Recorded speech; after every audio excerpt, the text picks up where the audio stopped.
guys. I'm happy to see you again. Once again. We are again. Yeah, so the last two podcasts we talked about the plastic issue in general. Yeah. We also talked about agricultural waste.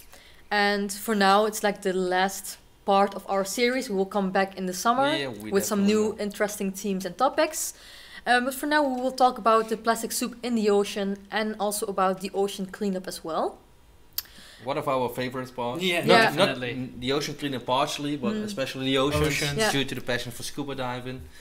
So yeah, because I've seen an article, I think it was around 2 years ago, that really shocked me. And it was on NOS, and I think that they said that there was a whale that washed up in Scotland, and then it had like 100 pounds of plastic waste inside his stomach. I've seen many photos of birds and animals. I mean, 100 kilos. I mean, a whale is big, but that's crazy that one whale ingests like 100 kilos of... But compared to what's in the ocean currently, it's nothing. And we have seen it in the Philippines as well, while diving, and literally turtles attached with plastics or corals fully packed with plastic bags and straws, steroids, Just etc. ridiculous. Yeah. So we have seen it with our own eyes, but I can imagine if you're not a scuba diver that something like this makes a huge impact. And what we always try to do is, for example, say every 48 hours we lay a line around the globe with 20 centimeter straws to give people a visualization. And yeah, it sounds really familiar. Yeah, it really shocked me, to be honest. It's actually, it's really crazy. I also read in another article that's estimated that about 80% of seabirds have plastic in its tummy. So I can imagine it though, especially when seabirds, when they are diving and feeding on fish, obviously. I mean, it's expected almost every fish has some kind of microplastic inside it. But then it also ends up in our stomach, right? Because we also eat fish. Definitely. And that's what a lot of people forget. It will come into the food chain, and really easily. And what we've seen in Europe as well in general, because we did some thorough research regarding the plastic issue, but as well regarding the new products. We've seen that in the UK, you mentioned in the UK and in Scotland, and the UK beaches, they literally had 44 or 38, I'm not sure. 44, but I suppose it was. 44 cotton swabs per 100 meter beach. So in other words, with every single step you make, you find a cotton swab. So it's unbelievable. And the same with straws, or the same with steroids. They are everywhere, and it doesn't matter if you're diving in America, in Middle America, in Asia, or cleaning beaches in the Netherlands, in the UK. You encounter it everywhere. Everywhere, it's everywhere. So because we have, of course, a lot of, I think that's already general known, that we have a lot of plastic in our oceans. Fortunately, of course, there are also people and organizations that try to solve this problem by cleaning up. And I think one of the most known ones is the ocean cleanup. And how I understand, you guys are also a little connected with them, right? We're pretty connected. Definitely, due to our passion for scuba diving, it's not only important for us to make a difference at the mainland, but even more important, maybe, clean up the enormous mess that we all have created together. Because honestly, if I look back, Bas already told me, because he was diving already before that I started, he already told me that in some places it was quite shocking, the plastic.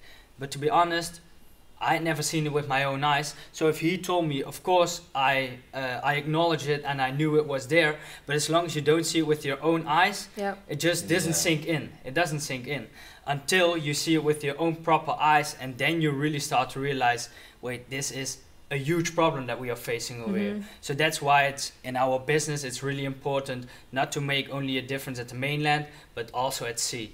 And that's why we make every customer an indirect donor of the ocean cleanup, due to the fact that we donate 2% of every purchase amount to the ocean cleanup. And as we always say, so they can make the difference at sea regarding the plastic litter, and we can make the difference at mainland by offering sustainable solutions to not have to use plastic on the mainland. And of course, do not forget that what's important for us is tackle it at the two sources. Because what Sean is mentioning, it's all about the plastic litter that's currently there.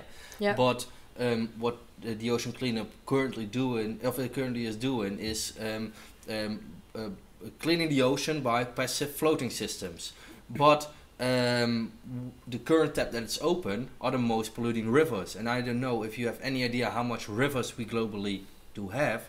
I think a lot of them. I'm not sure how many. Definitely 10,000, while 1,000 of them are polluting the most. Yeah. And most of them we find them in Southeast Asia and in Middle America. And that's a tap that's open. Because as soon as we throw litter in the rivers, it ends up in our seas. And you can clean what you want, but as soon as it's still entering the oceans again, you can keep cleaning. You can keep going. Yeah. And that's what the ocean cleanup is trying to prevent. So they build in interceptors, and they already built 4, but they want to build a separate interceptor for every single river. Yeah. So the goal that they have is that they would like to achieve 1,000 interceptors by 2030, and as Sean mentioned, that's the reason that we donate 2% to the ocean cleanup. So every purchase of our products will be an indirect donor and contributes to a clean planet and brighter oceans. And on the other hand, they make the difference at the mainland while the ocean cleanup is doing it at the seas. And that's what we always say as well. Like if we are in our free time and we are discussing it, we are like, okay, maybe in let's say 20, 30 years that we have children and they are old enough to go diving, we still want to give them the experience that we had. You know, we still want them to enjoy the beautiful world that is down there, because it is down there. But to be honest, it really scares me that if we continue going down this path another 20 years, that they won't have that possibility. My eye opener was definitely the Great Barrier Reef, because I've been diving while traveling through Australia in the Great Barrier Reef, and I've literally seen the coral bleaching. But I've seen photos from 10 years ago as well. And in 2010, 2011, you saw really colorful corals, while now they went fully grey or totally white. And yeah, once again, that was my eye opener, that I realized this is going into the wrong directions. Yeah, because you say it gets white or it gets brown. Why does this happen? Because I don't know a lot about coral reefs, but I can imagine it's not very good that it's turning white. No, it's definitely not good. The reason behind this is temperature rising. Okay. Exactly. Due to the fact that we are emitting more carbon dioxide than nature can process, the world's temperature is rising. So in the ozone layer, the temperature is rising. In the seas, the temperature is rising. And due to the fact that the temperature difference is getting too big in the oceans, the corals cannot handle that and they simply die. And that's what Bas said. That's why it turns gray or it turns completely white. Yeah, so, and what a lot of people do not realize is, for example, take the trees. Because simply there's one source less that can absorb carbon dioxide emissions. So what we're doing, we're not solving the problem, but moving it. And we literally take the tree, we make a durable and environmentally friendly solution, what needs to get burned afterwards. Yeah. So we take out the plastic litter out of our seas, but then we take a source that absorbing carbon dioxide emissions to make an environmentally friendly product that needs to get burned afterwards. So it ends up in our atmosphere, our seas are warming up, our corals die, and we're in a negative spiral while people think they are doing well for the planet. But it's even worse. We're making it worse altogether. And that's why we now need to prevent that people are investing and thinking that environmentally friendly products are made from trees and wood and paper, because it's simply not true. So yeah, we just discussed that, of course, the ocean cleanup does already a lot of stuff to clean up these oceans. But I also saw a fun picture of you guys on your socials with you, I think with your friends maybe on the beach. Yeah. And can you explain me a little bit what you were doing? Were you cleaning up? Of course. We did a beach cleaning last summer. We did a beach cleaning last summer together with our team and some volunteers. We want to make it an annual occasion that we go to a beach to clean it up, because last year we originated in 2019. For 2020 then we did the first edition at the beach in Scheveningen, which is near the Hague, and that's the most polluting beach in the Netherlands. So that was a suitable first beach to start for us. But definitely we want to make it into an annual ritual to keep going to beaches every summer and clean them, to also put our money where our mouth is, and to really carry out and do what we want to carry out. And do you maybe know a bit about how your friends on your team experienced it? Like what the impact for them was to clean it up? They really enjoyed it, and to be honest, I literally spoke to somebody this week, and they said, "I've seen that picture from you and your friends cleaning the beach. Please give me a ping, give me a message and a text as soon as you go again, because I come along." Yeah. So and also I have to say the positive reactions on the beach itself when we were there. Exactly. That we really got positive feedback from people asking, "Oh, where are you from?" And that they were really interested, and really glad that we were doing that. So I think it definitely inspires others to do the same as well. Yeah, and do you want to keep it like a team activity each year, or do you also want to invite other people? Well, everybody is definitely welcome. The more hands we have, the more plastic we can clean, obviously, and remove. That's what we did last year as well. We literally said, okay, we're going with the team, and everybody who is willing to join can join. More than welcome, definitely. Exactly. So we made a Facebook event, so everybody who was interested could join. So probably this summer we can see some invites on your socials. Who wants to join the beach cleanup? It was a real success, so we definitely plan on keeping it. At the end of the summer, we will definitely do it again around the end of August or September. Yeah, that's also the reason behind like August, September, after the summer season, when obviously there's most pollution because there are the most people on the beaches. That's the right time to do a beach cleaning. Then it's a little around. Exactly.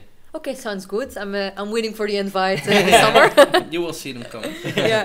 But we have been talking about, of course, this plastic soup, and I saw that the University of Barcelona, they created an algorithm that can analyze how much plastic pollution there is in the ocean. That's really good news. And of course, this is a very good news. We can see how much there is in the ocean, but it's actually already crazy that we have to develop this kind of technologies and this kind of algorithms to find out how much we're actually polluting. But I definitely think it's a very good thing, because now finally also the mass population gets more of a visualization of how many plastic litter there actually is. Because like I said before, Bas is already diving quite some more time than I have been. And he already told me when he came back from some holidays, he told me like, wow, there was a lot of plastic litter. But, well, if you tell me, of course it sinks in, but it doesn't sink in the way it does when you see it with your own eyes. Because he said a lot. And for me, a lot. What's a lot? What's a lot? But if they can show literally with numbers how much litter there actually is in the oceans, literally how you started with the wheel. Exactly. Visualize it. Visualization. And that's how people get more aware of it and really let it sink in how bad it is. Because you told me, but after seeing it with my own eyes, that was really the eye opener for me. That I was like, it's really bad. And what is good in the south of Spain at the moment, Andalusia, they literally already banned plastic items, so the single-use plastic items, of course. They started mid 2020 with a ban. Okay. So that's really good as well to make people aware, and the people in the southern part are aware and want to be up front. Because how I understood this article, they use drones and then they just fly above the ocean, and then they can see how much is floating, like the plastic soup is floating.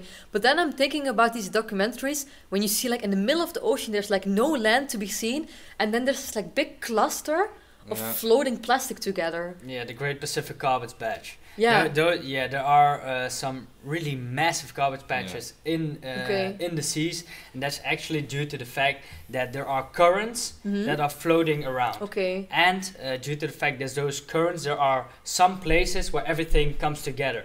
So due to the current, it keeps coming back to the same place. Because that's what I was wondering, like how is it possible that all this plastic is like floating together in one big group? That's due to the different currencies, and that's where all the currents come together. It's called a gear. Exactly. So that's where it comes all together, and that's what the ocean cleanup is doing as well. They not go in after the plastics. No, they literally build a rock of like a how do you call it, a U shape, where they literally wait until the plastic is floating in. It comes to them. Whoa. I have never heard of that before. I only saw it like in documentaries, so not working I didn't harder know. But slow. Okay. So like the final thing that I actually kind of want to discuss is also a bit more in a more positive light, is that I saw that there was this teacher on the Bahamas, and she is also fighting plastic pollution. So she made her own movement, the Bahama Plastic Movement, but she also has these youth camps to educate young kids about this issue and how they can recycle plastic or reduce their plastic use. And I also saw that she received the Goldman 2020 Environmental Prize. But you guys also won an award, right? You also got... That's really good to hear that people are getting aware on that side of the planet as well. Educating the younger generations. People, because that's the future generation. Definitely. Exactly. And they need to make the change as well. But yeah, we did. We end up in the on the top 20 most circular projects of the Netherlands this year, and we definitely have the goal to achieve next year the top 10 with our project. And yeah, can you a little bit explain, because I don't know exactly what circular means? So like that were the 100 plus companies who applied for the award, who are going circular. So what we currently do have is a linear supply chain, not we, but in general. Yeah. And a lot of companies start recycling, but what always happened is you take something from the source and there's always some trash, some waste. Yeah. And going circular simply means going fully circular. So every waste that's generated is used again to or make new products or can be composted to a nutrient for the soil. Yeah. Let me think. I think it's a little bit of a different topic, but I saw something about a clothing brand, and then because they have to dye clothing with, of course, color and then water, but they want to reduce their use of water, so they will filter their used water again and then reuse it again for the clothing. So they will always use the same water over and over again. Yeah, and that's exactly how you need to go circular. Definitely. Yeah, so no, that's really really one of the goals that we would like to achieve for upcoming year. And together with some partners we do have, for example, Gemmelot, we would like to generate a circular hub together with them. Simply that we want to make and generate the biggest circular hub of Europe down here in Limburg in the Netherlands. And as well with the local football club, MVV, what we're trying to do is literally build an innovation hub where we bring connections and data and innovations together. So we can achieve a stronger and a more sustainable future altogether in a short-term period, simply due to the fact that by 2030 we need to have made massive differences if you want to prevent the point of no return. Yeah, you mentioned Gemmelot a few times before, but maybe for the people that haven't seen the other podcast, can you tell a little bit about Gemmelot and your connection with Gemmelot? Definitely. We are a platinum partner of Gemmelot, and together with the biochemical experts we are developing new products that can be composted in nature within 21 days. And it's a subsidiary of DSM, and as I mentioned, we would like to generate a circular hub where we can inspire and make people aware of the fact that we're on the verge of a disaster and we now need to take action all together. And inspire them to follow the same path as we are doing now. Exactly. Yeah, so we have a lot of goals, we have a lot of things that we want to achieve in the near future. I have already asked everything that I want to ask. Are there any things that you guys still want to say or discuss or want to mention? Just that we really love what we do and make people aware, and we love to do our story, but as we mentioned earlier, we need to do it all together. So hopefully also with these podcasts we can inspire other people to follow the same path and also do their own research about, for example, plastic. Not only for this generation, but all the generations that will follow. Definitely. And especially the generations that will follow. Definitely. Because what we have seen in massive differences and changes in the last 10 years, I'm really curious about how the world looks like in 2040 or 2050 if we do not take this into account properly. And I think, and what I've seen, that literally the UK and the Netherlands can be floating away for half of it. It's really shocking to see and doing that kind of research. So as Sean mentioned, we really would love to inspire people and make people aware. Okay, that's a good time to end this podcast. Exactly. Looking forward to next season. Yeah, Definitely. so we had this 3-part podcast. Of course, you guys, I hope that next summer when we will have our new topics, we have our new little series, a lot of viewers will, of course, watch again and come back to these videos and these podcasts. So yeah, for now, thank you guys, and I enjoyed all our conversations. Thanks a lot. And yes. looking forward to the next season. Exactly. Yes.